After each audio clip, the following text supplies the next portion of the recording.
Oh, I hear this all the time, especially growing up in La Frontera. And then also, if you're new to my page, then you may be unaware that I used to own the #1 boot camp in Chula Vista, California, which is predominantly a Mexican community. I would hear this all the time saying, oh, well, I'm Mexican. Like, I just can't lose weight. Like, our food is so good and so greasy.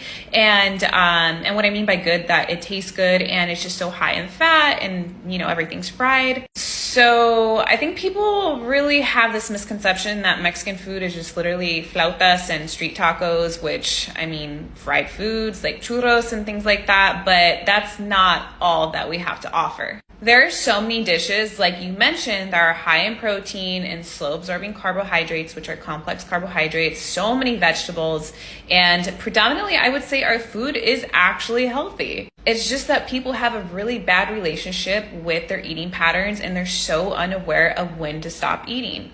And I'm sure that as a European, like you see other countries and their eating patterns. I talk often about Europeans, just from what they tell me, because I have not been to Europe at all, but they say our eating patterns are amazing. Like, we just don't overeat. We're walking all the time, generally speaking, we try to reduce our stress.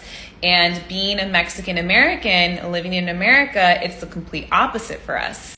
Mind you, I live in Mexico now, but I am Mexican American. And when we start incorporating these stressors of an American lifestyle and the portions of an American lifestyle and the accessibility to really unhealthy foods that are super fast, like fast food chains and all these other type of foods that are just so overly processed, these are the things that really affect our health, on top of our ability not even be able to be in tune with our fullness and hunger cues. So I would say that predominantly it's Mexican Americans that think that Mexican food is just unhealthy.